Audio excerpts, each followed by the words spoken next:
Tiffany, what's the temperature in Taiwan today? Now, today, I think Roughly. 24. Is it Yes. winter there? Mm, I think autumn. Autumn. All right. Can you Mm, do the first one? Tom and Claire are not together anymore. What does that mean, not together?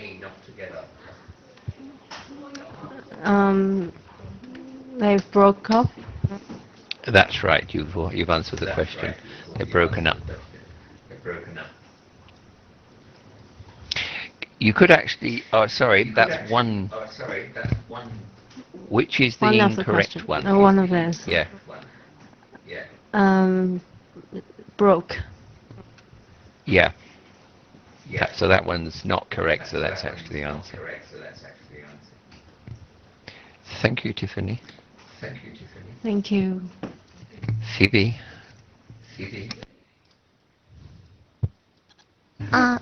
Phoebe is not here. Oh, all right, Lucy. You'll do. Lucy, Martin's wife was always working in other countries and they didn't see each other much, so they just. Which one do you think is correct?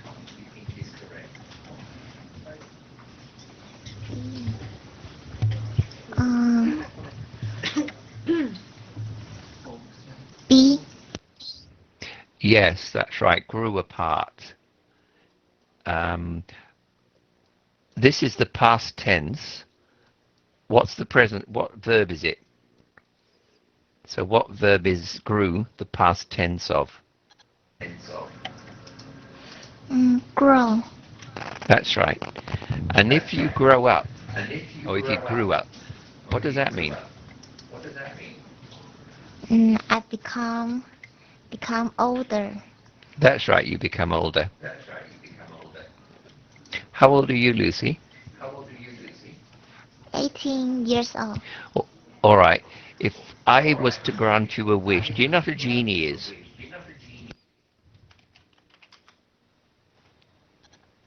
Genius. Not a genius, a genie. Typed it there. What's a genie?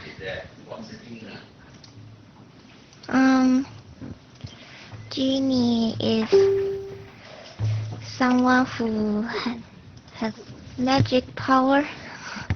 Yes, someone who has magic power. Now, if I was a genie and I said, I can stop you aging, I'll just type this, at an age of your choice, what age would you like to stop aging? So if you were immortal, what age would you like to be for the Mm, rest of your life? I'll choose 16 years old. 16. Why? Mm, it is the happiness time in my life. Okay. Ask teacher Pearl what age she would like to be.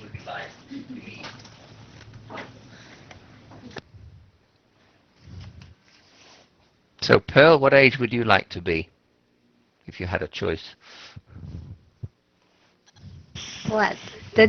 Which question? Because All I right. was busy. All right. If you were going to go back in your life, what age would you like to stop aging?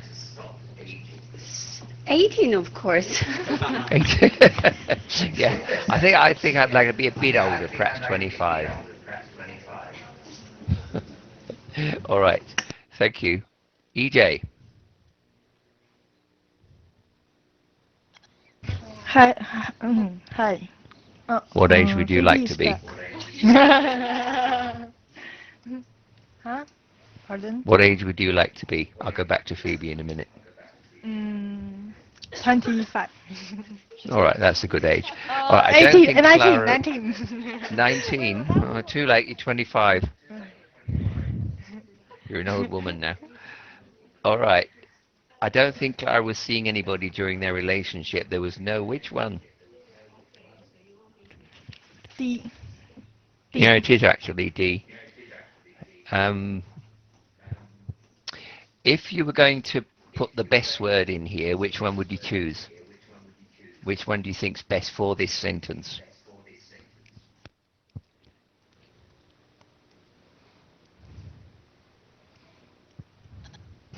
Can you say again? Yeah, these words can all be used, but one is less formal than the others and would fit best here. Which one is less formal? Cheating. Cheating. Yeah, cheating. Cheating's probably the best one here. It means adultery or infidelity. They mean the same thing, but cheating is what you'd say usually. Adultery and infidelity are very formal terms. Thank you, EJ. Okay. Howard. Thank you. Hi. I hope you've never cheated on anybody. Pardon? You've never cheated on anybody yet? Oh, no, I'm not. That's good. Howard, if they still love each other, they should try something counseling before they give up. Which one? Marriage, wedding, married, or marry? Remember, they're all... Yeah, A? which one do you think? Yeah, marriage counseling, that's what we call it.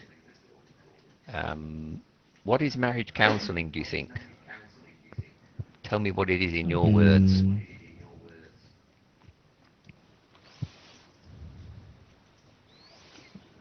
Actually, I don't know. All right, well, you know what a marriage is. Something like a marriage is two people, a boy or a girl, two boy or two girl marriage. That's Something right. like And that. what's counseling? To ask some people the questions, and they give you the answers. And what's the aim of counseling? If you're asking them questions, what's the object or aim of counseling? To solve the problem. Yeah, that's right. So now put them together. So what is marriage counseling? To solve the problem about marriage. That's right. So if you are married and you're Oh. having arguments with your wife or husband, or we call them a spouse, that means your husband or wife. So if you're arguing with your spouse, not spice, marriage counseling, you go to marriage, try to save your marriage before they give up. It doesn't always work for everybody, but it does work for some couples that want to change. So if unless both couples want to save their marriage, it's probably a waste of time. Thank you, Howard. Jenny. Thank you. Hi. Are you heartbroken? No. That's good. Oh, she's totally heartbroken. It's going to take a long time to... Which one? To get over it. That's right. Get over him. Now, what does recuperate mean? Means recover. Yes. And which one... If I told you that one of the A and B means more or less the same as recuperate, which one is it? So which means the same as Get recuperate? better. That's right. They're usually talking about when you're ill. So if you're in hospital recuperating, that means you're getting better, or you're getting over something. Okay. Yeah. So Jenny, what in your life, what have you had to get over? What's an example in your life of something you had to get over? I have to get over.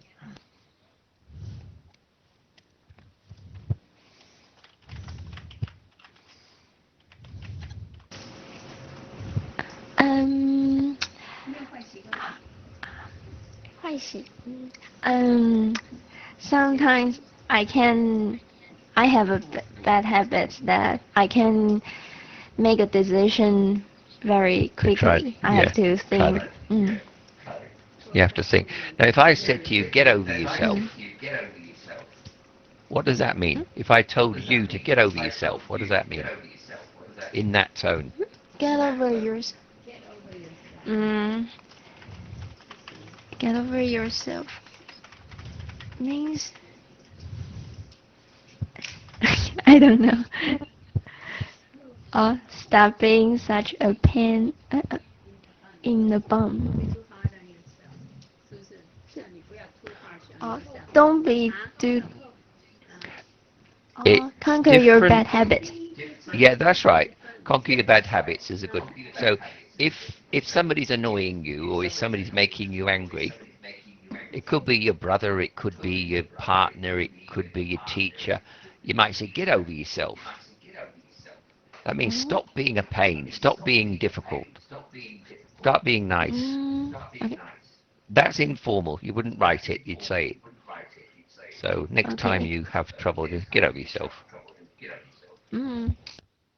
All right, thank you. Vaclav, hello.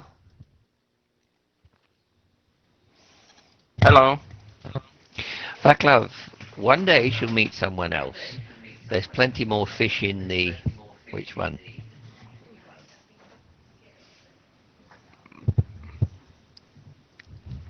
In the sea? Yeah, that's right. Or That's in a the ocean, particular... I don't know. No, in the sea.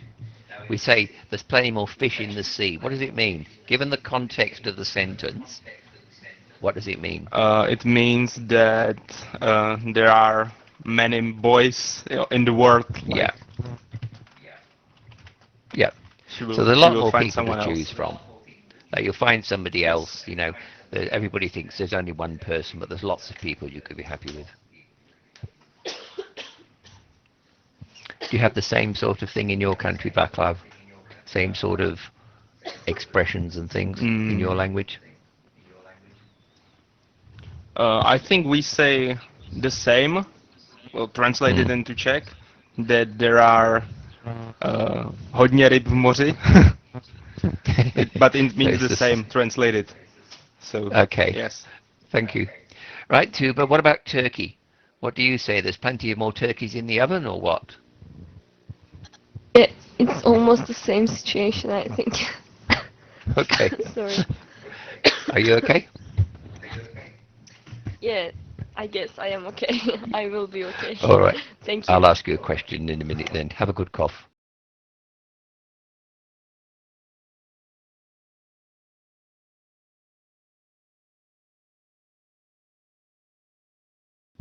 Right, we're going to talk about what's called the Gini ratio today. This is a different Gini to the question I asked you, Lucy. So the spelling's different. The other Gini is G-E-N-I-E. This Gini is named after a person that named this ratio. It's talking about equality. Actually, Tuba, what is equality in general? What is it?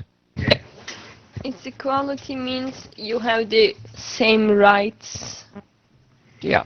with That's right. someone. In Turkey, do women have the same rights as men? Yeah, totally. In reality? In reality, if you have, if you believe, yeah, we are the same, we have the same rights, you can be. But some of them, yeah, don't want to accept these things, but we are fighting, so it doesn't matter. Yeah. If you got married Yes. and then divorced your husband, under Turkish Yes. law, do you have right to half of everything that they owned in the marriage or you owned in the marriage? Yes, if you have divorced with your husband, you can take his. What about this? What is this? His everything, just half of the everything. I can Okay. explain like that. All right, But thank I you. don't think so. It's a good What? thing. No, well, yeah, but if you're a single female with children and Yeah, no job, if you have need children, half yeah, the you thing. have to take it. What But I don't do accept. people get married always in Turkey, or do they live together like they do in the West? No, married. They're still Living married, so it's together very is not a traditional good still. thing in culture. Yes. No. Okay. Thank you. Thank you. Right, so the countries with the most and least income equality. So we're talking about income equality here. You've heard statistics about how 10% of America owns 75% of the wealth, and the top 1% makes nearly 20% of all income. But is American prosperity really so unequal compared to the rest of the world? Tim.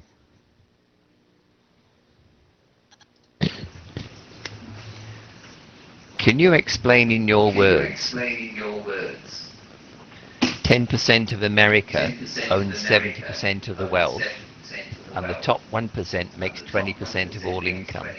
Can you put that in your words in easy to understand English?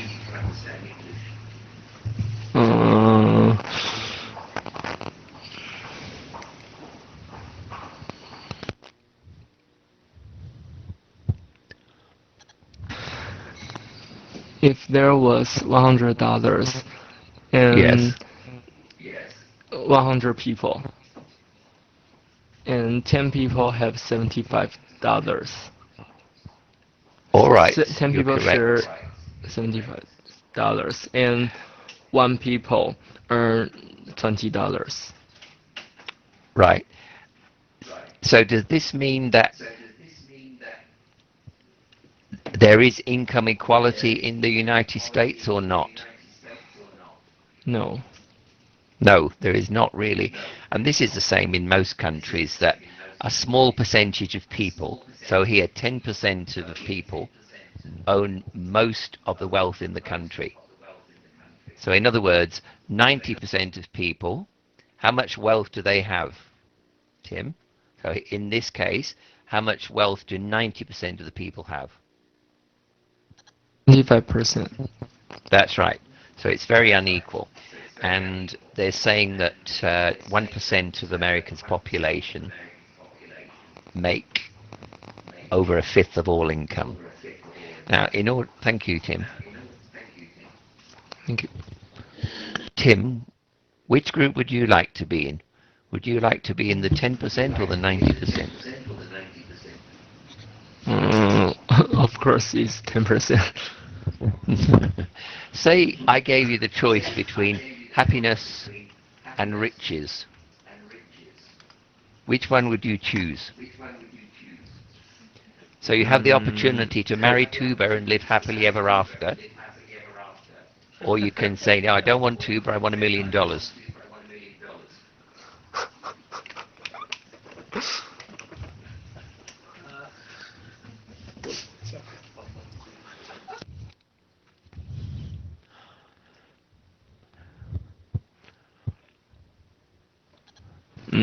Happiness.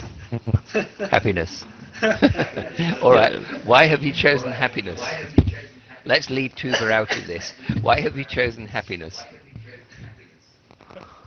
Because the goal why I want to be rich is I want to in a better life and be more happy. So if I don't have happiness when I was rich, so it's not my goal.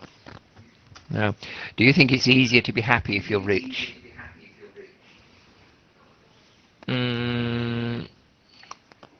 Maybe. Difficult question. All right, thank you, Tim. All right. So in order to see how America stacks up, that means compares to other nations, find the data, turn to the Gini ratio. Now, this ratio, this is a ratio here. So they've only gone from 0.25 to 0.65, and the colors correspond to the point in the ratio. Now, this ratio tells you that it was developed by a sociologist, Corrado Gini, in the early 20th century. And this ratio describes a country's income distribution on a scale of 0 to 1. So the actual ratio runs from 0 to 1. So we've really just got the middle bit of it shown on the pictures that I put up. Susha. Yep. What is a sociologist? Someone who studies sociology. Yeah, what's sociology? The study of? Social life and communication. That's right. The social life and society. Or some aspect. Now, do you think this guy was... Do you think he spoke English as his first language?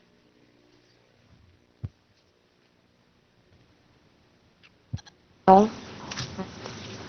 Can you guess where he I came don't know. from? In Spain, maybe, I don't know. That's a good guess. I would say either Spain or Italy. I don't know. But Genie, or that sort of name, and Corrado sounds Spanish. Genie sounds Italian, but I don't know. Now, Susha, what is the Gini ratio in your words? What does it tell me if I look at it?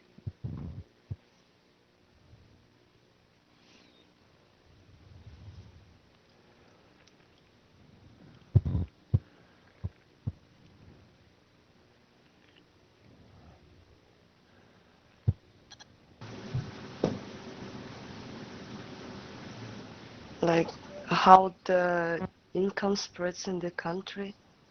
Okay, that's good. Now look at the next paragraph and tell me what 0 and 1 means.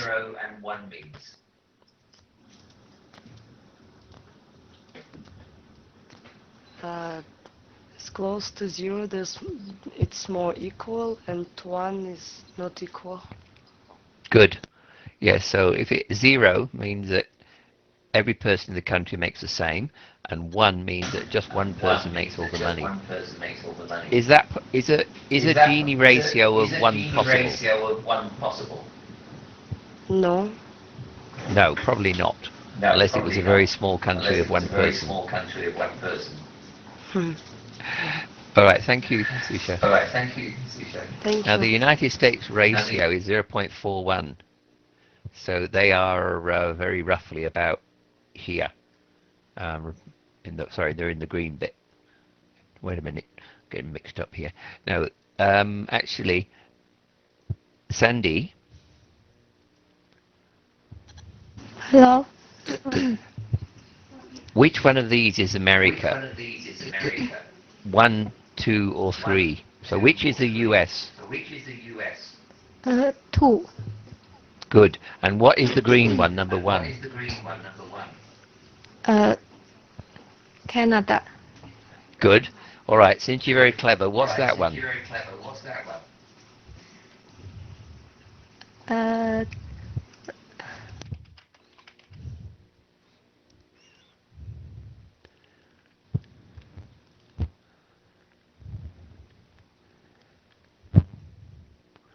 It's a test of your geography.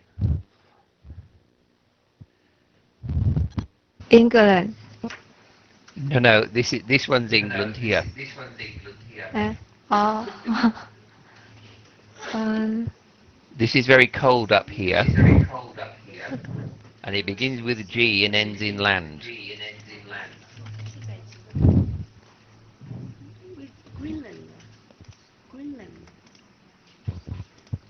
Greenland. I think it's Greenland. Greenland is part of Iceland. This is Iceland, and they own Greenland, or they look after Greenland. It's very cold. There's not many people and lots of polar bears. All right, Sandy. The United States ratio is 0.41. What does that tell you from this paragraph? What does that tell you?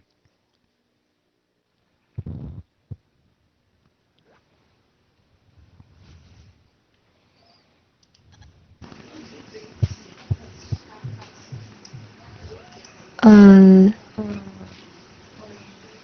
it tells that the top 20% of earners make about 46% of the total national income. Yes, and how would you put it in your words? Um,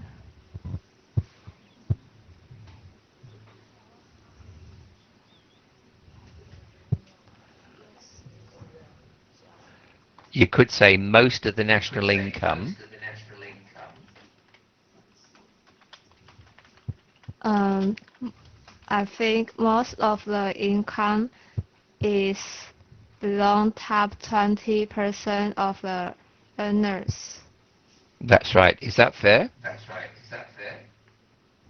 Uh, not fair. Not fair, right. Where did the data or the information, where did the data in this graph come from? World Bank. That's right, it's the World Bank. And what does that mean, access July 2015? It means the data is it is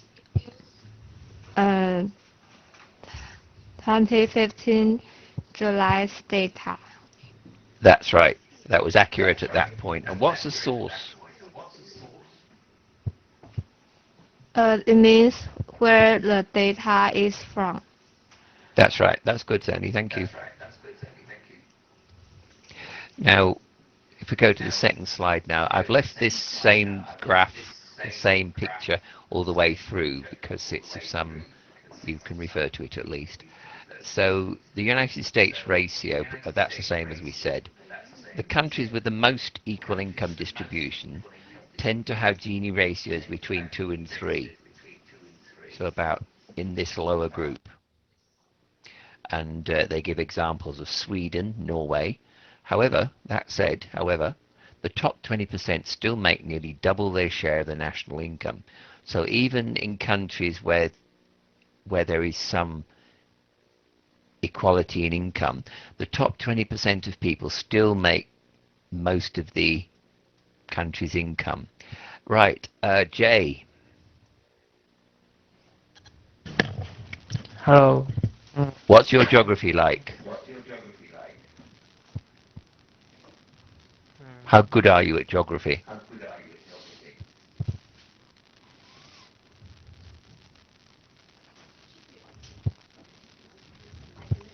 I don't know. All right. I want you to tell me where Sweden and Norway are on this map. You have to describe it to me so I can find Sweden and Norway.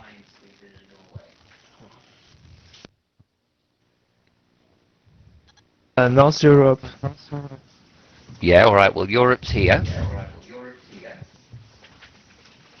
So do I go north, south, west, or east? North. Right. 我知道。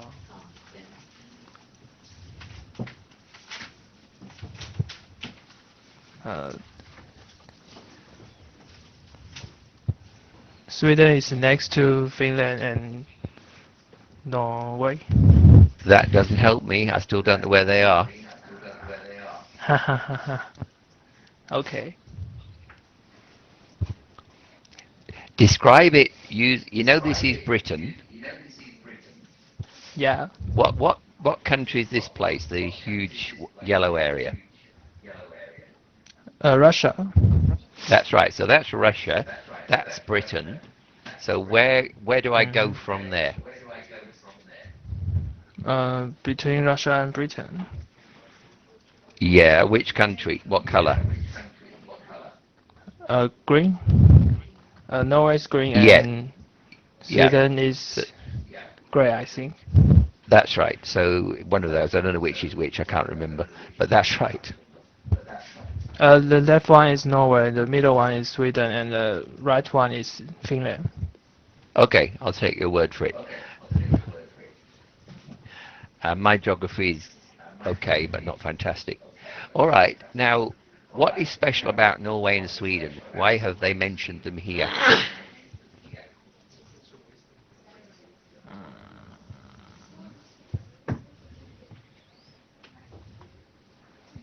What? So what do they have?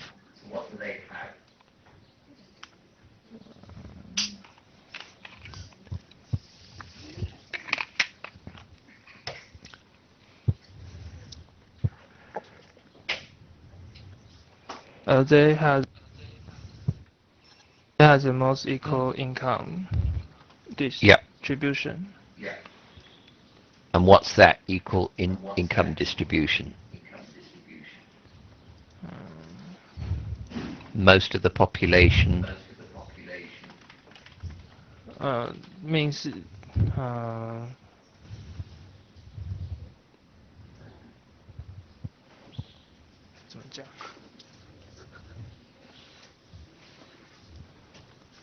What does it mean for most of the population?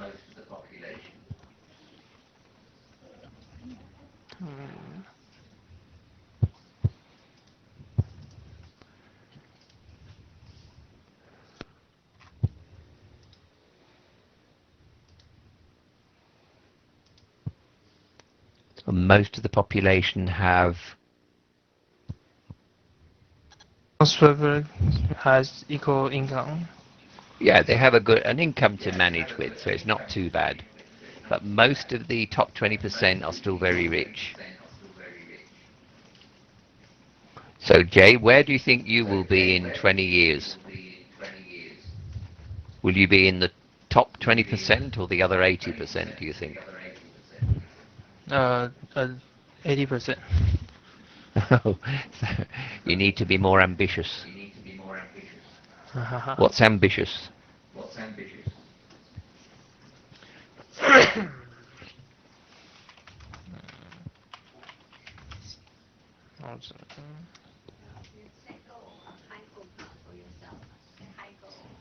High goal. High go.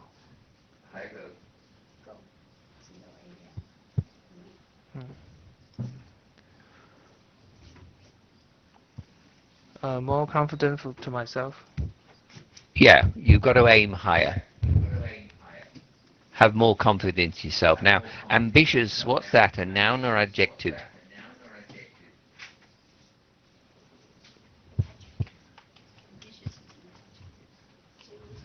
Sorry, can you say that again? Yeah, ambitious, is that a noun or adjective? Adjective. Right, what's the noun of ambitious?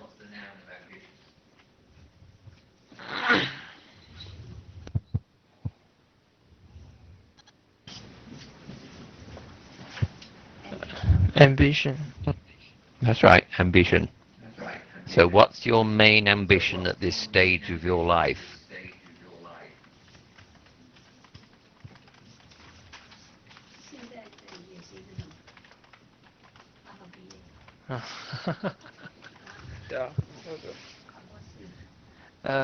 Graduate in time. And yeah, and then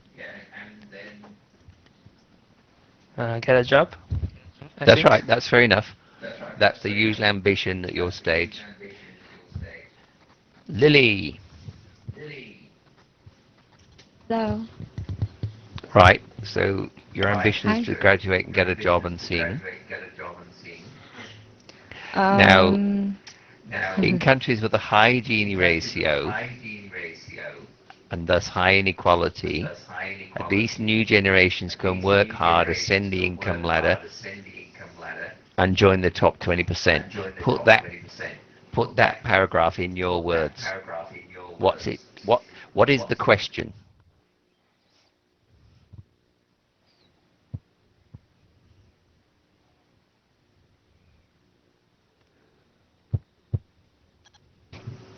It means that young people, new generations, they can work hard and become become the same age, same stage as the high income people.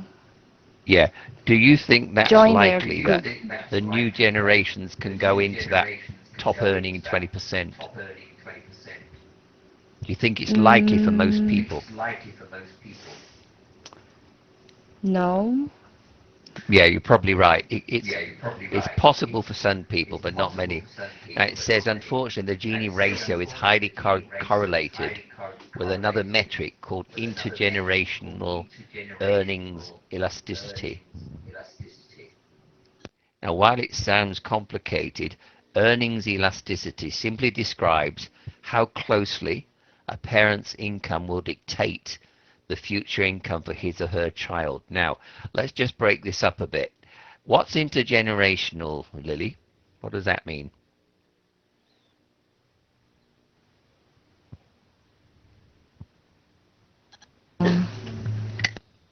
Maybe it's between different generation. That's right. So between or across generations. So your mother and father are one generation. Mm. You're the next, and then your children will be the next, and so on. So if you have long dark hair and black eyes, I presume your parents have long dark hair and black eyes, or some hair and black eyes.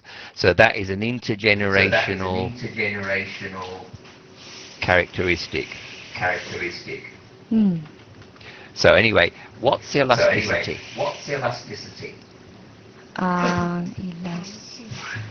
Flexible. Yes, that's Thing. fine. That you don't need to say anymore. It means something's flexible, like elastic. So what is flexible in this phrase? It means a different generation, they can have a wide range of earnings. That's right. And what's a metric? Metric. What is- I could tell you it's a parameter, but that probably doesn't help you much.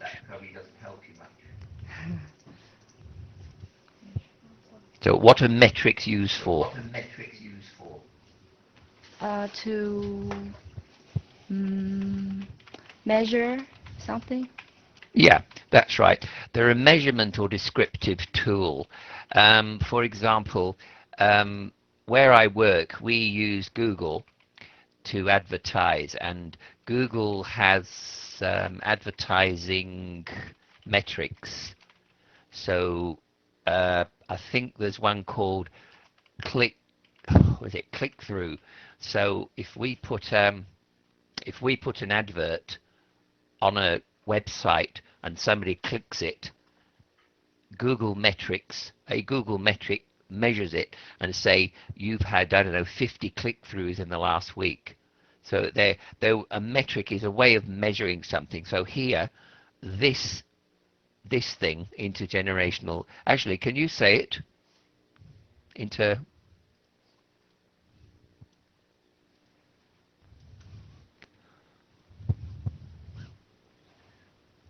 Intergenerational. Keep going.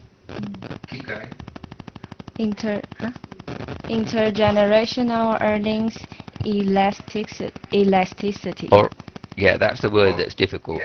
Elasticity, yeah, that's right. Noun or adjective?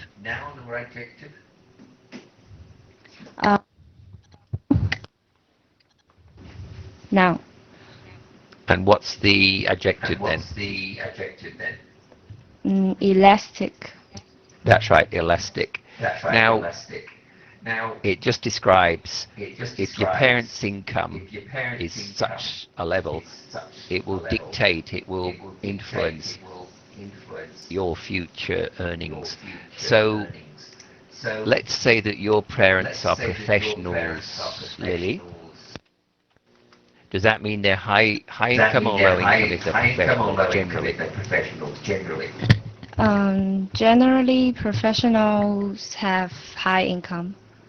And based on this metric, what does that mean for their children of professionals?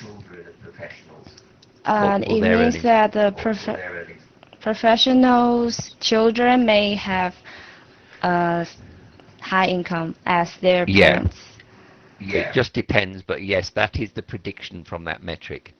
Thank you, Lily.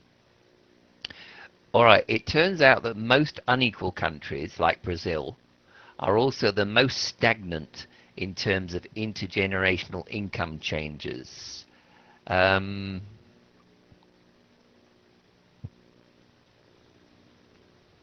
Claire, can you talk?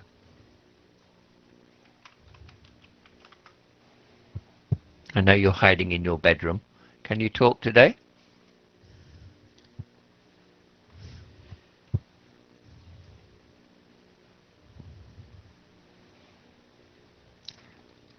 All right. Oh, Claire, there you are.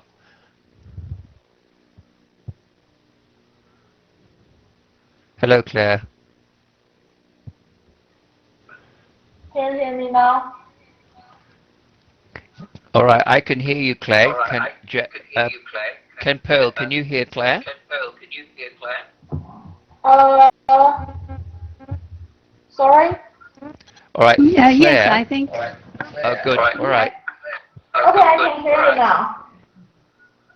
Bit echoey, but what does stagnant mean? Stagnant.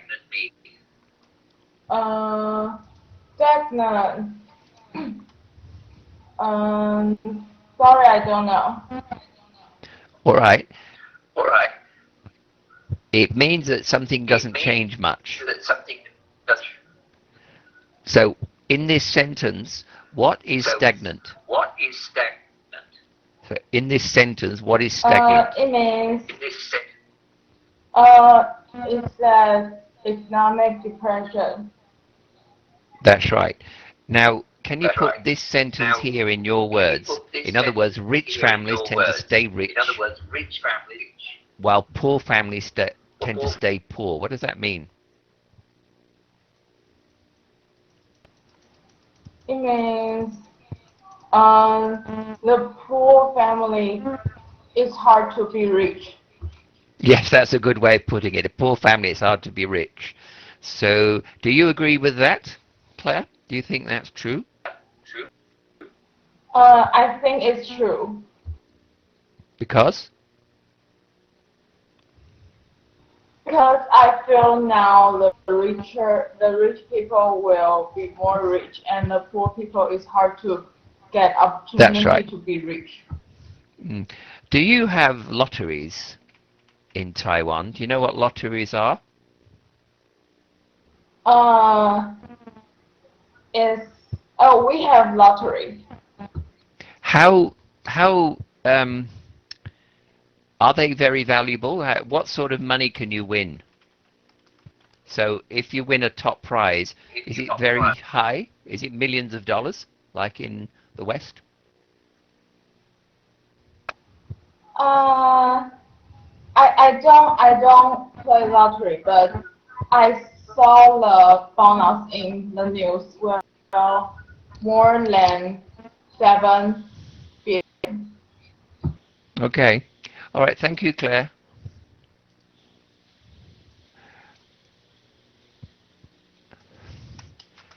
Sai Yilun. Are you around? Yes, yeah, there you are. Hello. How are you? Do you hear me now? Can you hear me? Yes. Okay. Sai, excuse me. Why do you think it is hard? I'll type this for you. Why is it hard for poor families to become rich? So why is it hard for poor families to become rich families? Because I think for the parents, they have debt when they are young, so they have to pay Yeah. to the bank till maybe all their life. And for their children, they don't have enough money to get more education than the rich rich child. Oh, So, okay. so they might cannot have a chance to get the education. Right. Now, do you think poor families have more children than rich families? I do. Why do you Also, think that poor is? families have so many children. I'll tell you, in Brazil, the average family has about 5 children. In fact, throughout South America, it's 5 to 6 children in families. In Canada and the US, it's perhaps two two children is the average now. Why do you think there's a difference? Why do you think the West has less children than, say, South America or the Middle East or something like that? I know some poor family they have farm and they want more people to Yes. do the So you're right. One motive is economic because they need lots of children to look after the parents or their farm. What about religion?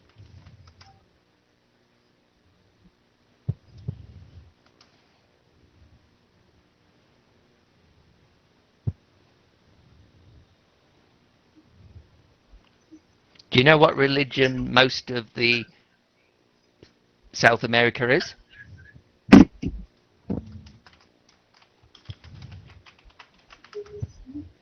I'll tell you, it's Catholic. What does the Catholic religion say about contraception? they do not they will give birth to That's correct. And the one big reason in this area is they don't use contraception, or not very much. In the Middle East, it's a bit different. They uh, they do have high numbers in their families, but it really depends on the country. The birth rates are falling. All right, thank you. Now, I don't want to do this paragraph. I don't think it's correct, so I'm going to not bother with it, please. Just ignore that. You add it all up, you get income immobility across the world. Countries with large income gaps like Brazil and South Africa. Cindy. Hi. I want you. I'm sorry, did I disturb you? Cindy, tell me on Yes. here where South Africa is. You have to guide me. Uh, can you tell it again? Yep, South Africa. And Where is it?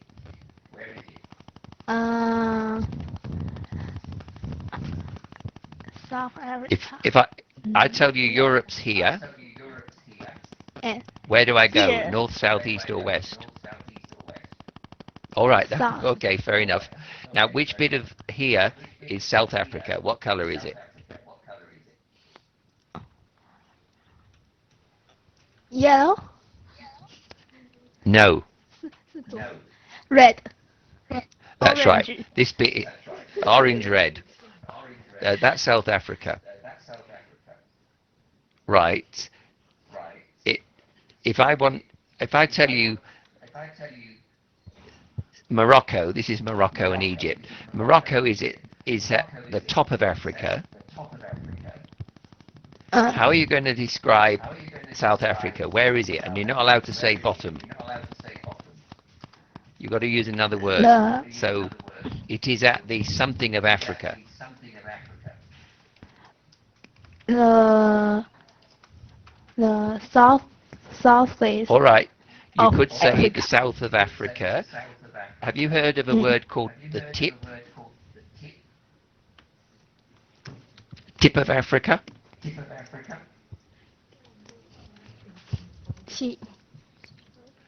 It's like a pen, The Oh, tip of the pen is the top. So we say it's at the tip of Africa. Tip of the African continent, if you like. Right, now, what is it telling you about South Africa in this paragraph or this sentence? uh,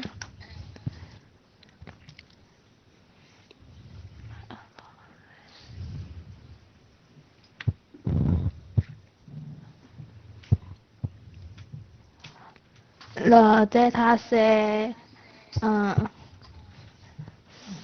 uh, uh, South Africa allow a rare individual to ascend the ranks, and Yeah, but generation what, tend to fall in step. right, but what's it telling you about South Africa? What's true about the income in South Africa among people? The generations tend to fall in step with the one they Okay. came before. Now, is it telling you that if you belong to the low income gap or the low income people, is it telling you that it is hard or easy? I'll just type this, Hard. to become rich. Hard. That's right. So it might allow a rare individual to ascend the ranks. That means go up. Ascend the ranks means increase through the ranks of the rich. But the data says generations tend to fall in step with the one that came before. Put that in your words. What does it Uh, mean? The data says generations tend to fall in step with the one that came before. it means the generation its incomes will be almost same as their parents. Good. And that is income immobility. So the incomes are not mobile, they are immobile. Immobile means they don't Immobile. change. Okay, thank you, Cindy. Will. Zoe, Hello. what's this telling you about Norway and Denmark in this sentence? What's it telling you about the income of their people?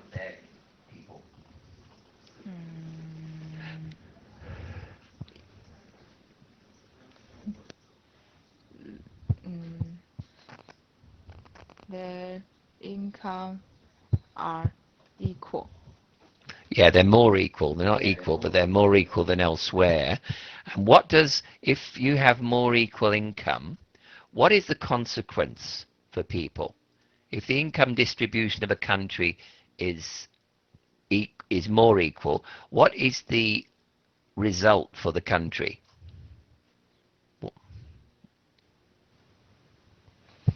The answer's here in that sentence. So put it in your words. There's less of a gap between the rich and poor, so generational changes are not significant or not as significant.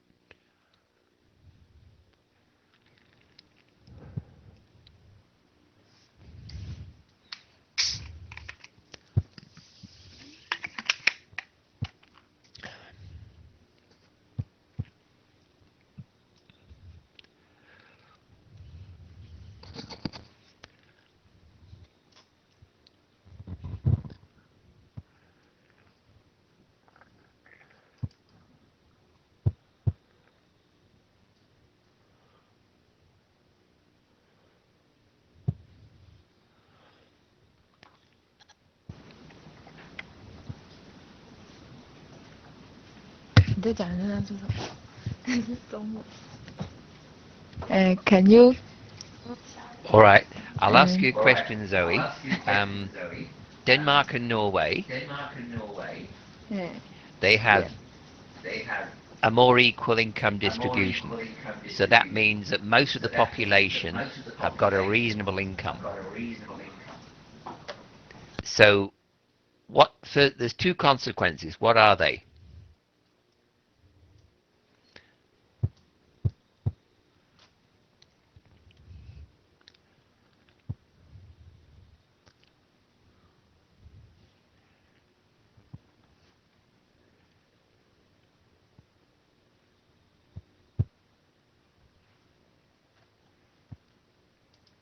Would you like me to explain this, Zoe? Say yes. Oh, yes, yes. Okay. Denmark and Norway are rich countries, Yeah. and most of their population have got a reasonable income. It's more equal. And now this, because most of their population are okay, there's greater income flexibility between generations. So while there is a rich group of people, you can get rich more easily. So if you have enough to start with, if you have a good income, it is possible. Between your parents might be poor, but you can increase your wealth in the next generation. There's less of a gap between the rich and the poor. So generational changes are not as significant. So if you take this country, South America or South Africa, the poor are very poor. The rich are very rich. So the poor stay poor and the rich stay rich. Okay.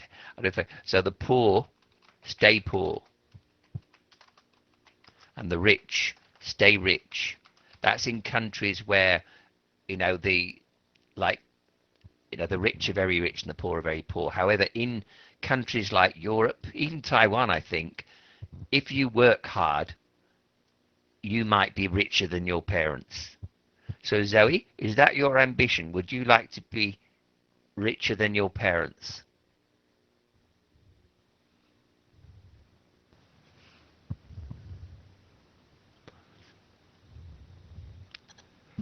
Can you ask the question again? Sorry. Yeah. Would you like to be richer than your parents?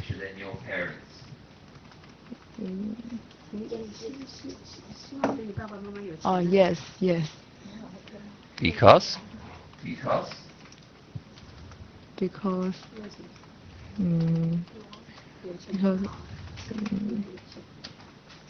it's I want to buy many things. Right. How will you achieve this? What's your plan? And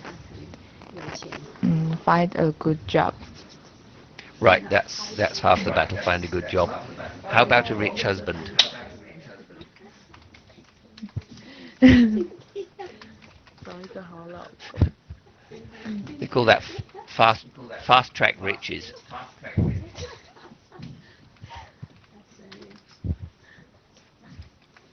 All right, thank you. Last slide. As a final note, it's important to maintain the distinction between income and wealth. Both the Gini ratio and the earnings elasticity metric focus on annual income. So we've been talking about, I haven't gone too much into the Gini ratio, but there's a Gini ratio and this earnings elasticity. They're concerned with annual income, a figure that can change significantly through a person's life. Jasmine. Hi. Hello. Do you smell nice today? Yes. Good. Jasmine, why can, in your country, why can a person's income change significantly during their life? Maybe it's because I guess it's the government plan. All right. Now, are you rich at the moment? Not at all. Right. When do you think you may become I'll call it self-supporting. When do you think that you will be able to support yourself without the help of your parents? What age? Maybe I think maybe after I graduate from Okay. So university. as you become older, generally you'll become richer. Would you agree?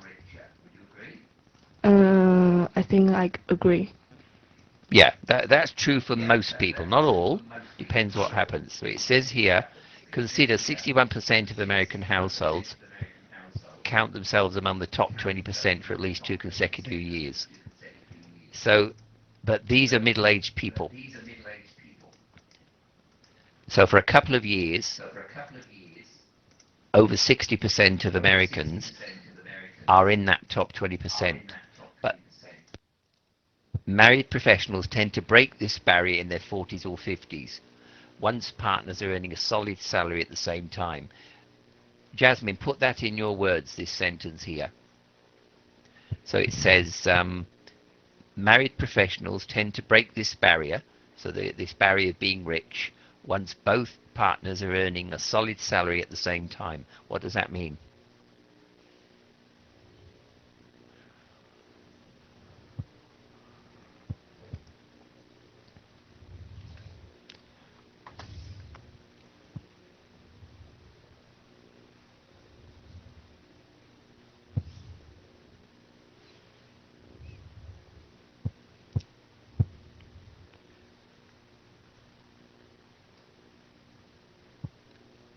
All right, Jasmine, what are married professionals?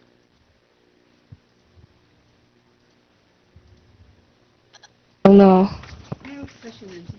professional 结了婚的。哦，是这样呀。对对，married professional。哦，我以为是什么别的意思。没有没有没有，是 professional 的人呢。I guess it's the professional who is married. Right, give me an example of a professional occupation or job.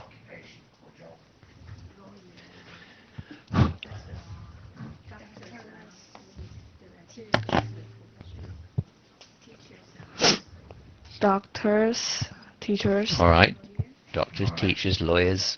And what is a solid salary? What does that mean? Earning a solid salary.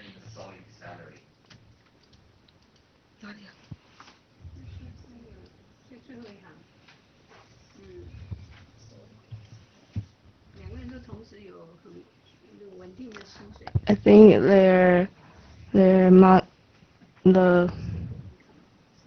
they have a stable income. Yeah, that's right. A stable, solid salary can be a good salary or a stable salary. How long is your earning life, Jasmine? How long do you expect in your life to have an income? I think maybe 大三怎么讲？你可以有多久？几年？几十年？你从几岁开始赚钱到你死啊？这是到你退休啊？5 years. 5 years. 他是说从Maybe money. Oh. I think 20 years. Keep going. How old are you now? 18. Right, you're 18. So if we add 20, you'll be 38. So when you're 38, you're going to stop working? Yes. Yes? All right, you're very ambitious. What is the general retirement age in Taiwan? 还问我吗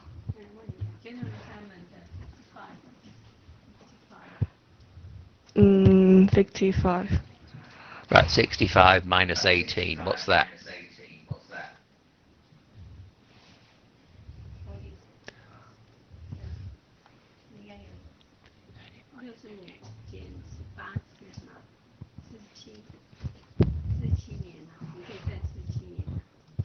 Maybe about 40 years. 47 years. So, and that's, most people have to keep working until they're 65, unless they're like you, they're going to be very rich when they're 38. but it depends. All right. Now, have we been talking about income or wealth, Jasmine? In these paragraphs, are we talking about income or wealth? Sorry? Are we talking about income or wealth? I think we are talking about income. Correct. Tiffany, what's the difference between income and wealth? Thank you, Jasmine. Income is the money you earn, and wealth is it contains a lot of things like the house you own or the car, and it makes you you don't have to worry about your life. Which would you rather have, income or wealth? Wealth. I would like to have a wealth too. So wealth is what you have in assets, if you like, or real, or so inheritance. What's that, inheritance?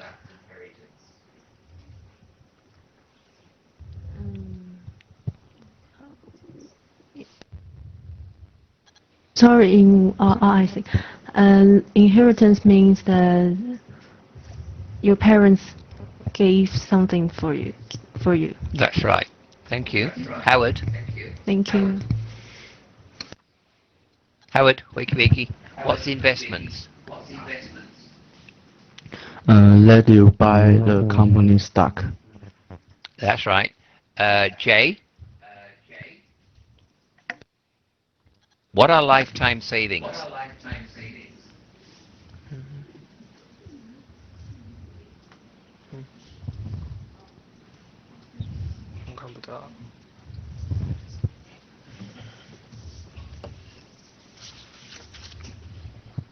Sorry, can you say that again? What are lifetime savings?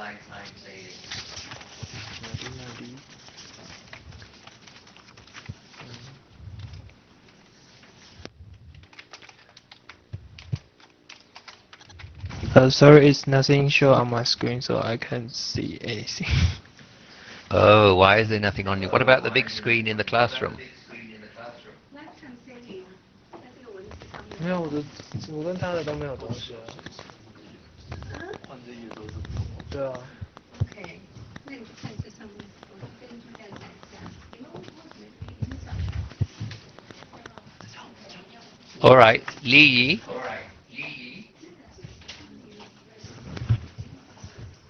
Yes.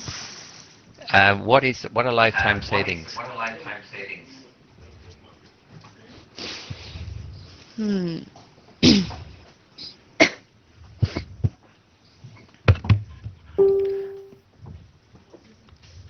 You mean what's the meaning of lifetime saving? Yep. Is it the money that you have saved for, you save using your whole life?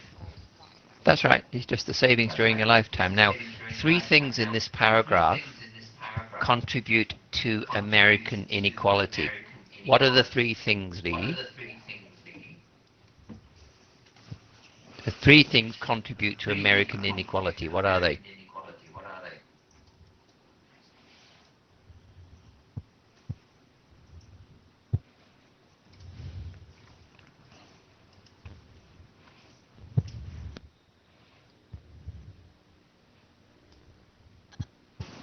Me. The investment. Yeah. And the saving annual income of a particular families. All right. American inequality is more pronounced. A product of means due to long-term habits, family systems, and life circumstance. Now, I'll tell you, long-term habits is referring to people's spending during their life. In your country, Lee, do people save or do they spend all the time? I think it depends. On? Depends on person. Yeah. Depends on person and family. It's all happening in every country. All right. Never mind family. Family systems means it just depends on the family view of do you spend or save. And what are life circumstances? Maybe someone they made a lot of diseases. No, I think no. I mean maybe they're regularly having some cancer or what, so they need a lot of money. That's right. It depends on the circumstances of your life. Some of us have a good life, some of us not so good. All right, now this last paragraph, is America especially unequal when compared to the rest of the world? It depends on the metrics you pick. For income, the answer is no. For wealth, the answer varies depending on your view of life. So Lee, what do you want to do in the future? What's your ambition for the rest of your life? How much money do you want? I'm not sure about how much money I can get in the future, but I want to become a businesswoman. That's a good answer. How much money you can get. All right, thank you. Pearl, any questions? Thank you.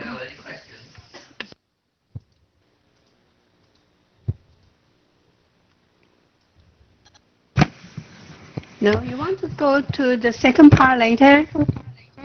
Yes, I will. Okay. I'll do the rest later. Okay. Okay. Can we have the presentations next, and then I'll go back to this after I've described the assignment. Okay, but before, after we take a break, right? Yeah, well, yeah, that's right. We'll have a break now.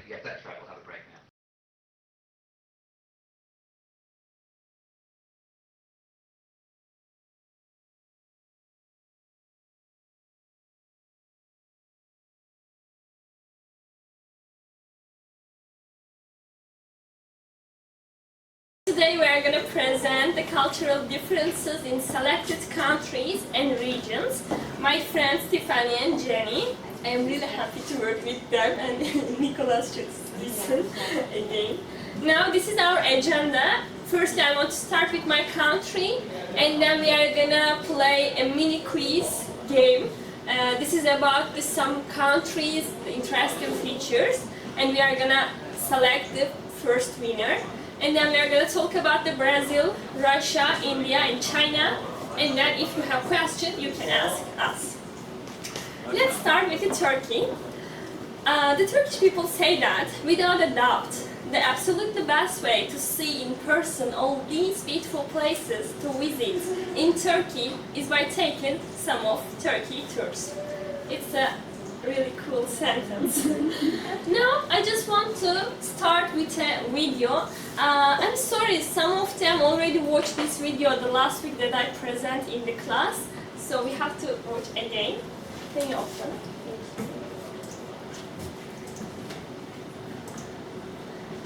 This is about the 5 misconceptions about Turkey. I hope after this video you can think about again. I can start it. But now there is no voice. Some technical problems. We are so sorry. No, I have. Nicholas also can watch this video, right? Yeah. Okay, I'm starting with the video. My 5 misconceptions about Turkey. Yeah, everyone thinks that Turkey is an Arab country. No, it's not.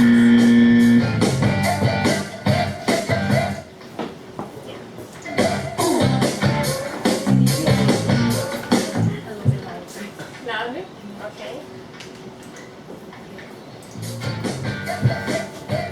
And yeah, in Turkey we have own language, and we use the Latin alphabet. We don't use any Arabic alphabet or something. Since 1928. Yeah, Turkey is a big desert. I don't know why they are thinking like that. Because we have just lower than 1%. Yeah, quite beautiful country. Yeah, you can see every shade of blue, green, and yellow in Turkey. great beaches for tourists. And this is Istanbul. Yeah, especially after this summer, there are a lot of news about the terrorism and about some Middle East wars. But yeah, I live in Turkey and I can absolutely say that you can come Turkey. It's really safe, especially for tourists. Just come and see, and then you can believe me. Yeah, Turkey is safer than most of the countries. I'm so sorry.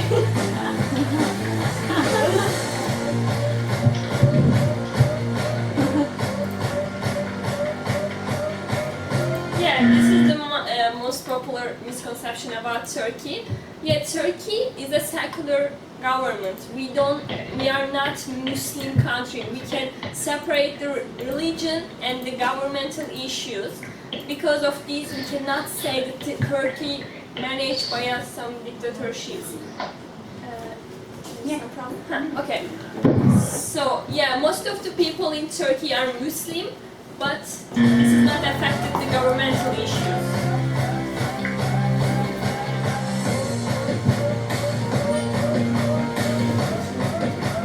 Yeah, we are a demographic country.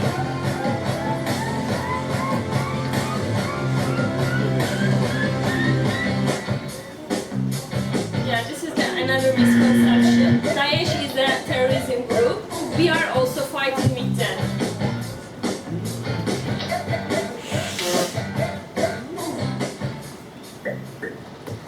Yeah, thank you for watching. Now we can turn back on. Okay. So let's start the general facts about Turkey. Turkey isn't actually called Turkey. It's actually been called the Republic of Turkey since 1923. And Turkey is a really big country. I can explain like Turkey has 81 cities and Taiwan is just as big as our just one city. So, and we can just show this sentence as a proof. Turkey's Black Sea coastline stretches for 1,650 kilometers, and that's the same distance Paris to Berlin. And yeah, despite its traditional roots, almost no one in Turkey wears a fez nowadays because they were banned in 1925. We don't use these things. And this is Istanbul. Istanbul is a really big city, and this is the most populous city in Europe. And this is Istanbul's Grand Bazaar. In here, there are 64 streets, 4,000 shops, and 25 workers. So I just want to see you about the Istanbul a video also. This is the subtitle in Chinese. I just choose for you. This one?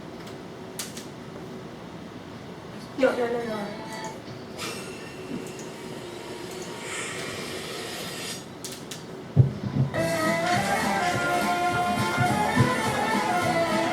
This is a video that's made by Eva Air company.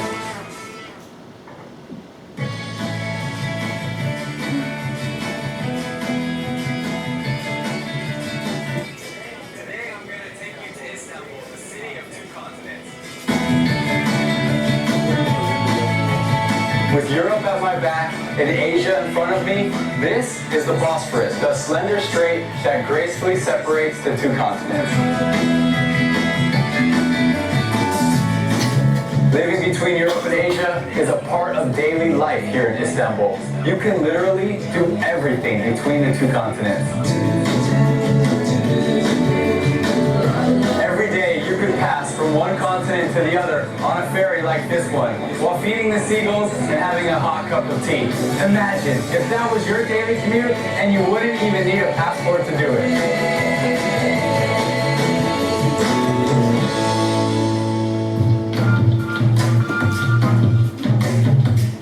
If you want to escape the heat, you can even jump in a pool between the two continents.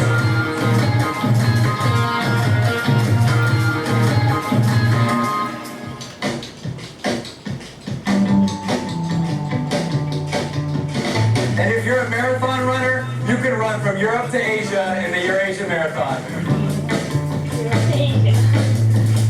You can even stand on the legendary island of the Maiden's Tower, right in between Europe and Asia.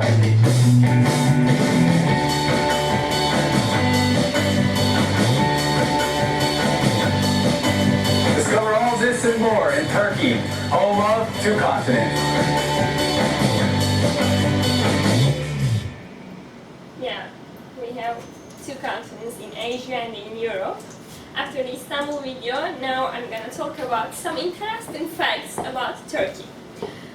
The Turkish people are really very patriotic, and you can hardly hear them. What is happening? You can hardly hear them talking badly about their country. Yeah, like me. And Turkish people are very hospitable.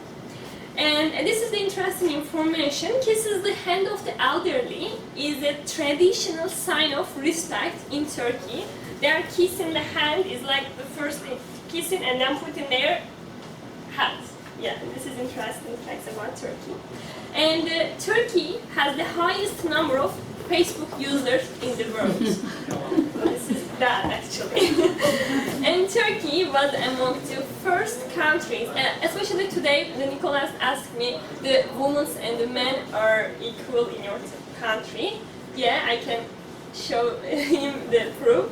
Turkey was among the first countries in the world to give women the right to vote, even before United States and majority of the European countries. And Turkey cuisine is one of the most diverse cuisines in the world. Yeah, this is our cuisines.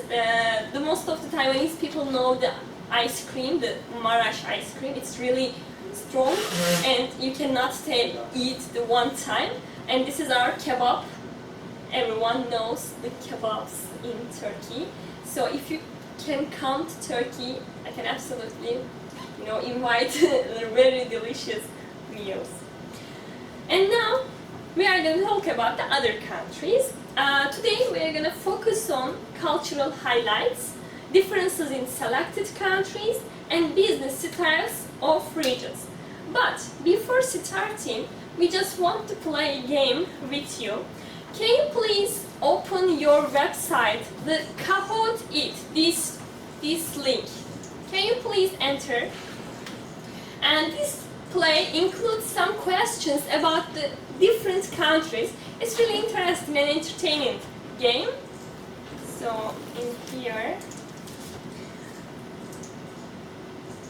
and Nicholas, you can also play, I guess. 卡户的，你可以用手机玩的。啊？你用手机玩？可以用手机。回答哪些问题？ So everybody see, right? So did you open your website, the Kahoot It? Everyone? Okay.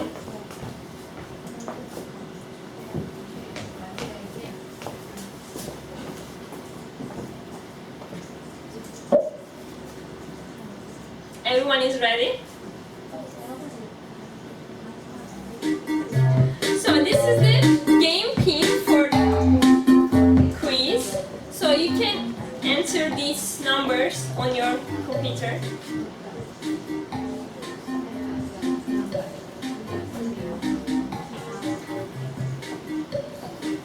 Just put a username. Username should be reflect your nickname, your features.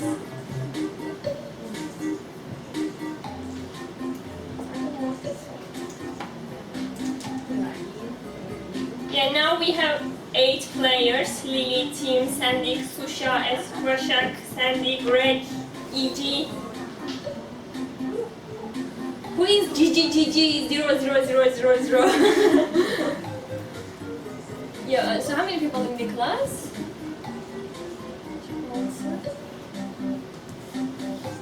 You are playing? TAs, are you playing? Okay. It's almost 15 players. And Nico is playing or not? Nicholas? No? Okay. So everyone is ready, right? Should I wait one more time if anyone as a problem. Okay. Hello, Tuba. Hello, Nicholas. Thank you. Now we are starting. Okay, we have 6 questions. And are you ready? In which country do buyers need detailed information when buying machines? China, Russia, Arab countries, France. 哪一个国家在买电脑的时候需要详细资讯？ Yeah. We are just, you should be quick. This is, limited time. Yeah, this Didi is firstly now, Lucy second, Lily, and Vashak. Yeah. Okay, are you ready for the next question? Okay. Ready. What's the preferred way of business interaction in Brazil? Email, meditors, face-to-face, phone calling. Last 4, 3, 2, 1. Time is up. Yeah. 11 correct answer. Washak is in the first. Yes, good. Okay, are you ready for the third question? Okay. Third question. Which topic should be avoided during a conversation in France? Education, money, politics, family.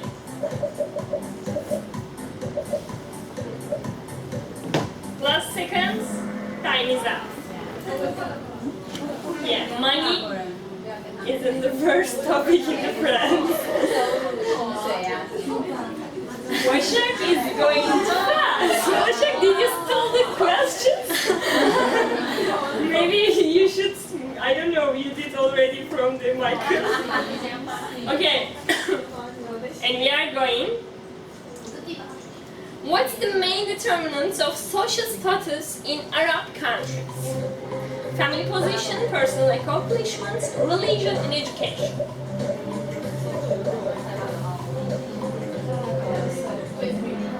Time is up. Yeah, everyone said that, I think, the religion, but it's not.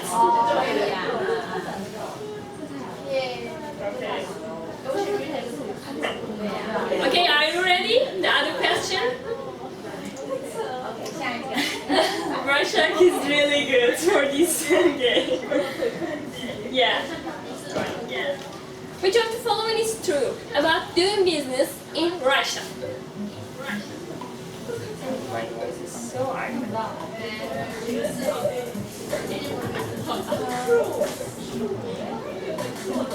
What is the green one we can see? Written contracts are not as good as their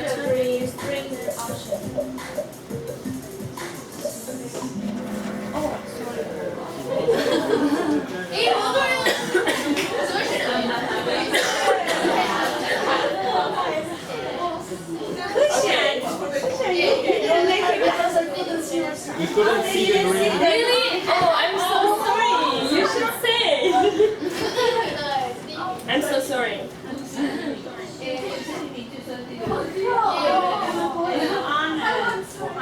Yeah, this is the last question. You can change all the destiny.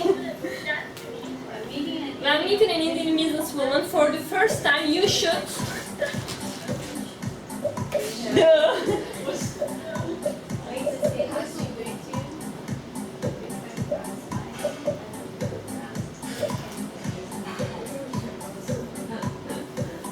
And time is up. Yeah, just 7. Yeah, and Essa is the winner. Congratulations, Washak. So we are gonna give a present next week, okay? Because we forgot to buy it today. Okay. Thank you very much for your participation, for your So interesting. Yes. And now we are keep going with the China. Thank you very much.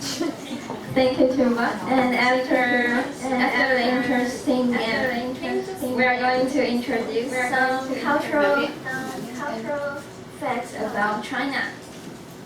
And Chinese like to ask their friends or relatives and neighbors or even unfamiliar people some personal questions.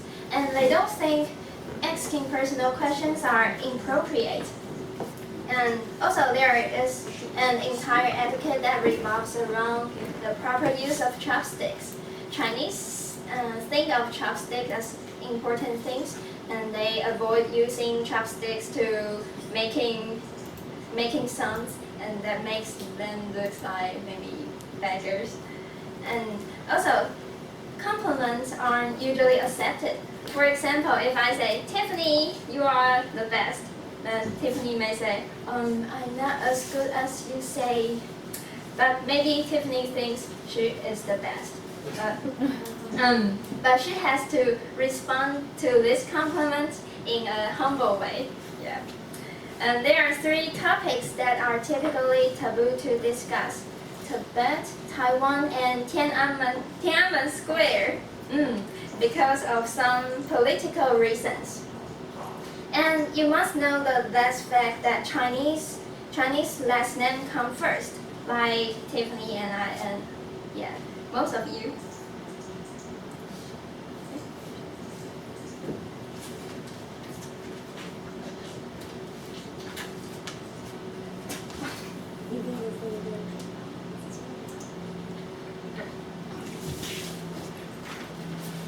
And if you want to do business in China, you have to pay attention to these principles. The Chinese place values and principles above money and expediency. And business meetings often start with pleasantries to create a better phenomenon. And in a meeting or reunion, Chinese hosts tend to give the appropriate indication. And similarly, the host will indicate that it is time to leave when the meeting is over. Also, reciprocity is important for Chinese. They are willing to give helps or advantages to others, and they are not willing to show excessive emotion of any kind, since it is viewed as unseemly. We often hear that men do not shed tears easily, because they have to be very strong. Yeah, they don't show their excessive emotion easily. And another country is India. And we all know that cheap labor and production locations have helped make India a desirable market for global firms. And another advantage of them is that they speak good English. But although most Indian business people speak English, many of their values and beliefs are different from the West. They stick to their own traditions and are not easily affected by the West. You can see that from their wedding ceremony. They wear traditional dress. Yeah. And Indian business people often wear local dress. And also, they are famous for their herbal shampoo. Shampoo was invented in India. And their shampoo is not a commercial liquid ones, but a method made by herbs.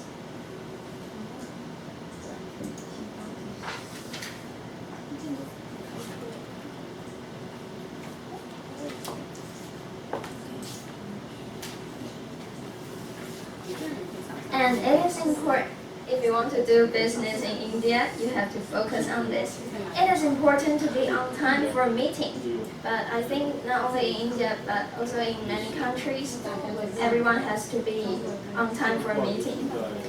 And private questions shouldn't be asked unless it's between close friends or close associates. It's a little different from China. Public displays of affection are considered to be inappropriate. That means they are more conservative than us. They always use right hand when eating or accepting things because left hand is considered to be unclean. Yeah, that's interesting. Also, they always they always show this gesture. This gesture is called namaste. Namaste can be used to greet people, or it can be used to convey some message. For example, if a signal like this may means I have enough food. Thank you. Yeah. And another country, Brazil. Okay, I'm Tiffany. I'm sorry we delayed for a bit of times. I'll just speed up. Okay, about Brazil. Brazil is a multicultural country, and with a strong Portuguese heritage. So they do business in a quite flexible way, and also they have a strong class difference depending on your economic status or the skin color you have. And if you're making friends there, and when maybe someday your friend will invite you to a dinner or a party, please don't underdress, because Brazilian cares about appearance. And if you're thinking that giving a present for the host, the color should not be black and purple, because they are mourning colors to Brazilian. Okay, and when it comes to doing business in Brazil, there's a important principle I would like to show you, is that Brazilians tend to deal with individuals, not the companies. So you have to construct a close relationship between you and the businessman you are dealing with, and don't rush them into making decisions, because just like what I said, they do business in a flexible way, so they don't like others to rush them. And private questions should not be asked unless you are close enough. It's not like in the China. Okay, so that's about Brazil. That's Russia. Fortunately, we can find enough information about Russia. Maybe sometimes Sushas can give us more about this information. And we just found 3 general facts about Russia, like Russians will never shake hands over a doorway because they think this action will lead to an argument. Is that true? Is that true? Probably not. Okay, so still we're not not sure about the general fact about Russia. But if you're doing business in Russia, you have to pay attention that Russians are really punctual. So you have to, we want to remind you that you are not in Brazil. Okay. So, and Russians value their business cards a lot. So if you are not close enough or you are not trustworthy, maybe they will not give you the business card of them. Okay. So to sum up, what we're trying to tell you is not just about the cultural difference. It's about, we want to show you the importance of it. Like a successful business style in the United States probably will not suit for the China businessman. So through the reference and our presentation and the quiz and the interesting quiz, we hope you to inspire. We hope to inspire you to explore more about cultural difference, and maybe someday it can become a useful skill whenever you are in the world. So thanks for the listening. That's all about our presentation. Thank you.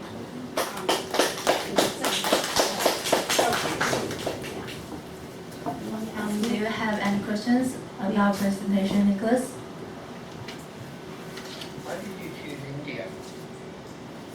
Why did you choose India? Yeah, why did you choose India?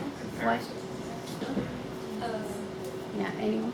I think India is an interesting country for most of the people because there are tradition in doing business or otherwise. I have a question. Yes? Yes. Why were the, I don't know how it's called in Turkey, the... Fence. Why were there bands? Because it shows the old history, and it reflects the the Ottoman government. So the Atatürk just wants to change everything to being a secular government, to modern government. So this is not reflected in modernity. So we just keep this. The hat? Yeah, the fez. Not a hat. Not a hat. Yeah, fez. The traditional fez. Okay, how to spell it? Fez? Fez. F-A? F-E-S. Fest. Yes, F-E-S. Okay. Nicholas, did you like the Turkish part? Yes, very much, Do you especially want the to game part. come to Game part. Turkey? One day. One day. Of course. Yes. I've known Nicholas for 10 years, and I've never seen him in person. Yeah, when I heard this information, I was shocked. So Nicholas has never been to Taiwan, and we have never been to Australia. Someday go ahead. When we went to the restaurant with the teacher, a Turkish restaurant, the teacher's husband also came there, and Michael thought that this is Nicholas. That's so powerful. When we heard that, we were shocked. Michael must have something wrong with his eyes. Yes. He just learned this information 3 weeks ago or something. Okay, so funny. And Nicholas, did you catch that joke that Tuba just said? Yes, I did. Okay, so funny. So we should really meet in person someday. Okay, it's really interesting. It's the first time we have to play that One game. day. What is that, Nicholas? You're saying? One day. One day. Okay. Yes, one day. Yeah. You know, if you come to Taiwan, and in the last 10 years, you have accumulated so many student base. I'm sure that when you travel around the island, there will be people greeting you in every train station. Okay. Okay, so we should go on to the next group. Yes, yes, please. Okay, thank you. Thank you very much for your attention. Wait, we want to take a picture. Yeah. Yeah, 后面 maybe we should 那个第一面吗？第一张吗？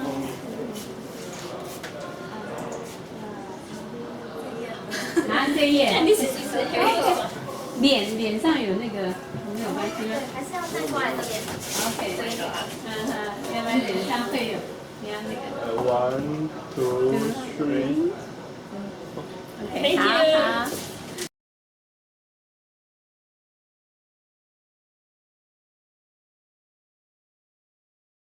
The second city that has metro in Taiwan. The metro has 45 stations now. Because it was just built for 8 years, it is not high density as some modern city. It approximately satisfies students and visitors. Honestly, for most people in Kaohsiung that ride the scooters, to make more convenient, the government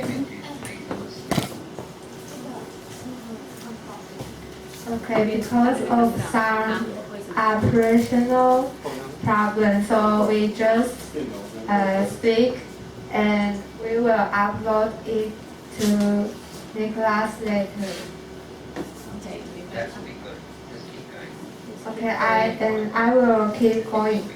And honestly, for most people in Kaohsiung that ride the scooters, to make more convenient, the government is building new stations now. The gray parts of the picture will be complete in the future. And now let's take a trip with Kaohsiung Metro. The starting point is Ch10, which is next to our school.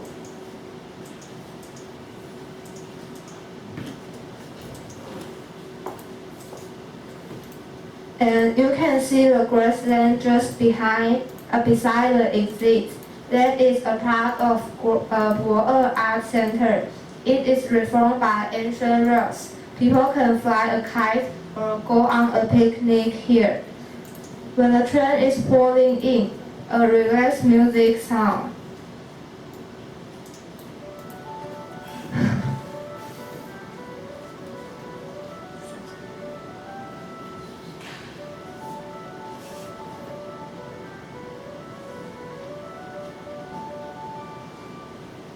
Sounds good. The next station is 连城浦. Yanchengpu is famous for snake. For students in our school, we often eat in Yanchengpu. But don't forget that eating is not allowed in the metro. You can see a cute girl in the warning poster. The character is actually the mascot of Kaohsiung Metro. Her name is Ch10, which means the sky. It is named from Dawn of Light, which is the future of next station, Formosa Boulevard.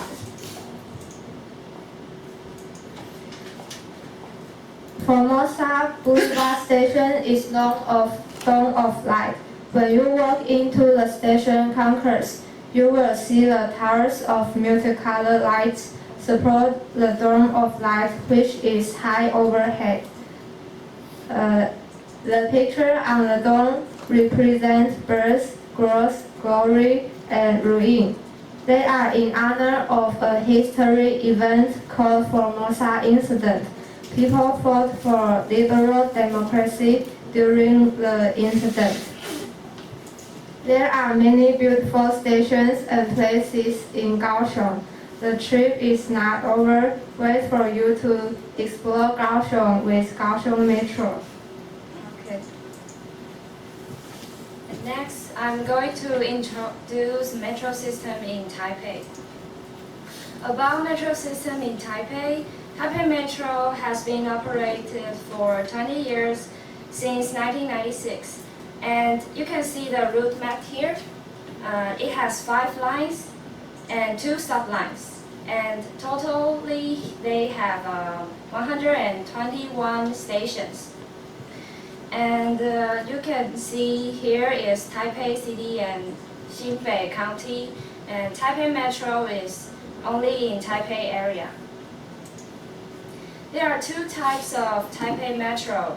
The first one is underground station, which is a more common type, and the other one is elevated station.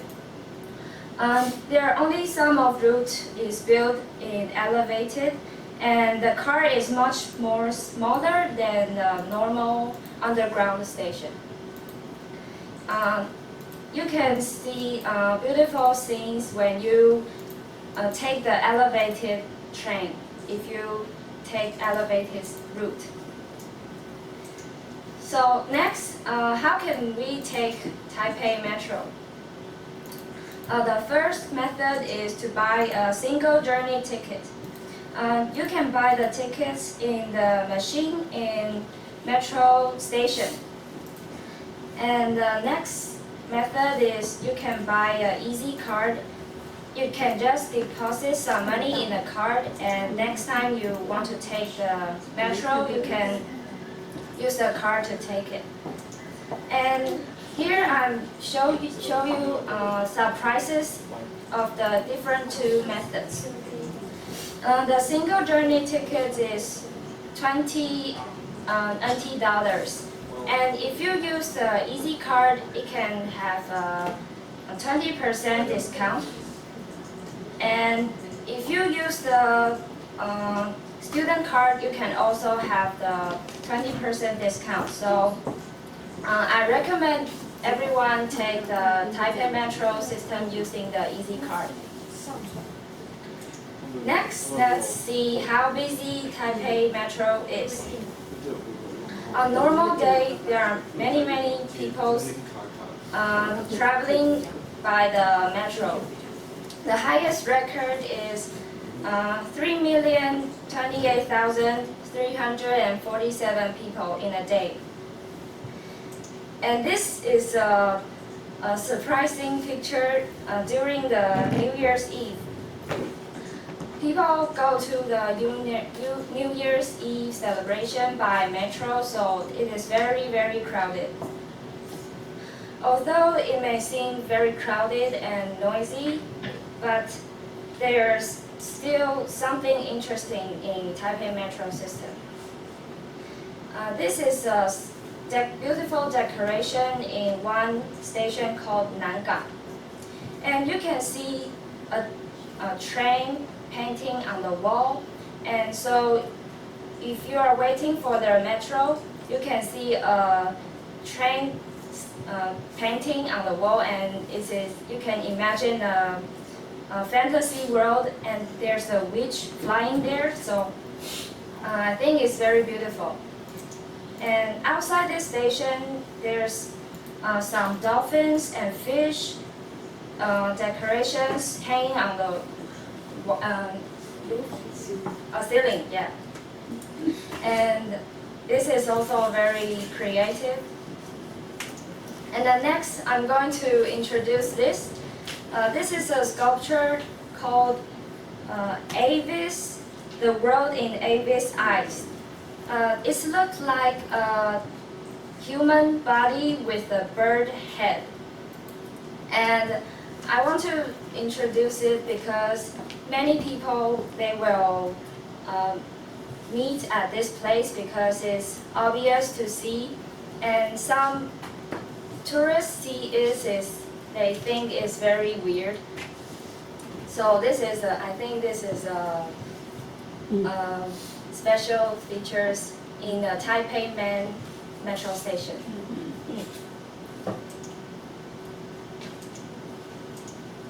Okay. So now I will introduce the metro in Moscow.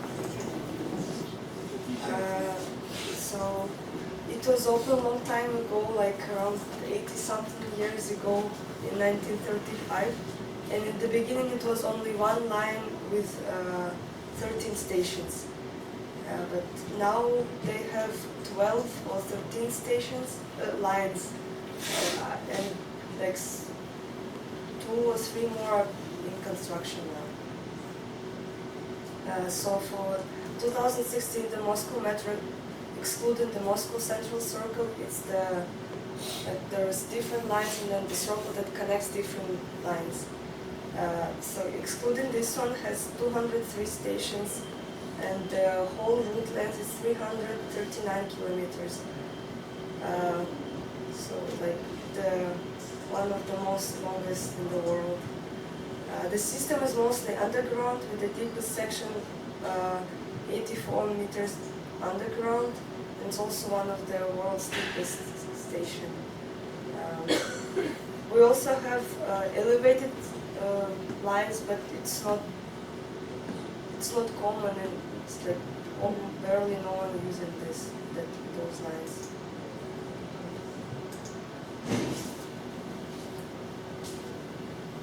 So because Moscow is really crowded, they start at 5:25 in the morning and close at 1.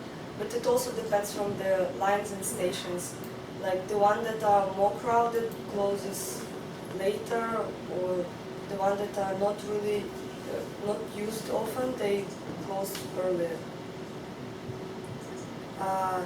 It's also convenient because the minimum interval between trains is 90 seconds. So if you are late for this train, you can also catch another one, it's not a problem. So for 2013, the system has an average daily ridership of 6.73 million passengers, with the peak level was 9.22 million passengers. Since 1st of December, we also have Wi-Fi. It's so happy for us because it's not like in Moscow. It's not common if we have free Wi-Fi everywhere. So talking about the history, the first line were built using the Moscow General Plan in 1930s to 1950s. The design and the inside was made by Soviet workers, but the engineering rules and construction plans were handled by specialists recruited from the London Underground. So the first line was opened in 1935, and it was only one line including 13 stations. And that was the historical day for the Soviet Union. It's like the victory of Stalinism, and it was a historic day. So this is some statistics. Like for 2014, the daily average was almost 5 million of passengers. The maximum was 9.22, and the revenue from sales is around 16 billion rubles. And $1 is now, I think, around 63 rubles. So you need to multiply 16 billion by 63. The total line length is 339 kilometers, number of lines 12, but I'm not sure. I think now they're building another one, so maybe it's more now. The longest line is Arbatsko-Pokrovskaya line. It's 43.5 kilometers, and the shortest is only 3.3. We have 203 stations. The deepest one is 44 meters underground, and the longest station, like the platform, is 282 meters. Like it's quite long, I think, because in Kaohsiung it's like it's small for me. So this is the metro map, and this is the Moscow Circle, the one that connects different lines.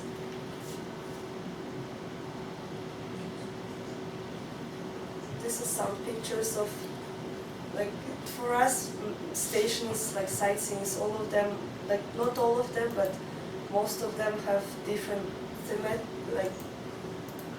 theme, and like it's also related to different architecture. And, yeah. So this is like one of the most beautiful stations.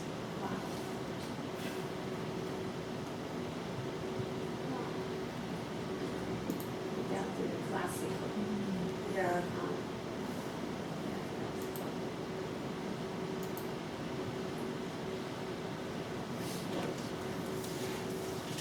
Okay, after Skusha introduced the Moscow station, at the end I'm going to do some comparison between Taiwan's metro and Moscow metro. You can see that Kaohsiung metro has 45 stations and 2 lines. Taipei have 5 lines and Moscow have 14 lines, so Moscow wins. And next, the history. Kaohsiung is 8 years, Taipei has been for 16 years, and Moscow has been 81 years.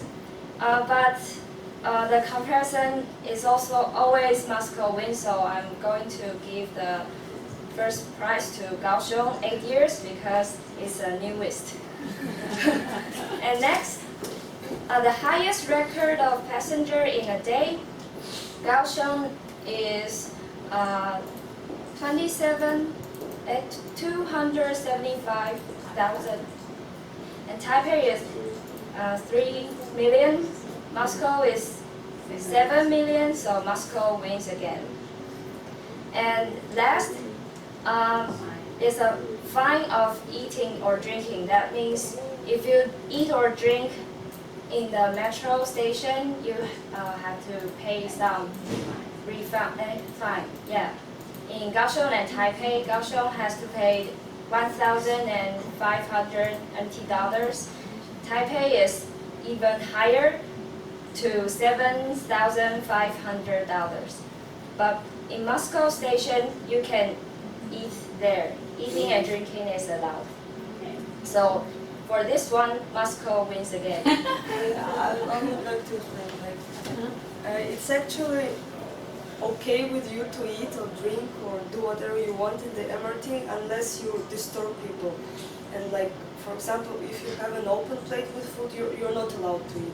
It needs to be like, I don't know, like in the, like closed. So then you don't disturb people and don't like damage their clothes and everything. Yeah. And like on one of the stations, we will have the buffet inside the platform. You can eat there. Yeah. Okay, then that's the end of our presentation. Thank you. Thank you. How about did you mention price? Did you mention price? Yeah. You mentioned the price. Is it expensive to take metro in Russia? I actually don't know. Because in my city we don't have MRT. Okay. I didn't check how much is it in Moscow, but I don't think it's expensive because it's like for everyone. Everyone. 你们刚才有 cover cost 吗？ Taipei. Only Taipei. Yeah. 你要问那个什么问题？ Teacher Nicholas, do you have any questions? No, you covered everything I was going to ask you to compare, but you've already done it. Moscow cheaper. Ask if Moscow is cheaper. But I have a question about Moscow. Since it's drinking and eating is allowed on the train, and in the bus station, is it clean? I mean, how do you keep the? Is it clean? It's not clean. Yeah, I mean here even drinking is not allowed. Yeah. So I think I was really surprised first time I took MRT. Because for me, like, the picture of MRT is disgusting and dirty inside, but here it's like in the hospital, so clean. Yeah, right. But the one thing that is still we need to improve is that noise. People, some people want to take a rest on the train, but some really enjoy talking loud. Yeah. So, but in Japan it's different. Yeah. Okay. Any question? 有没有同学要问问 Any question about that? Okay. I think time is up. So probably Nicholas don't have any question, but we need to take a big picture of you. 要哪一张？要灯光？要这一张吗？再用这一张哦，漂亮的照片。呀，这个很漂亮。我从来不知道那个他们的这么漂亮。呀，脸，OK，最后的一个。 1, 2, 3.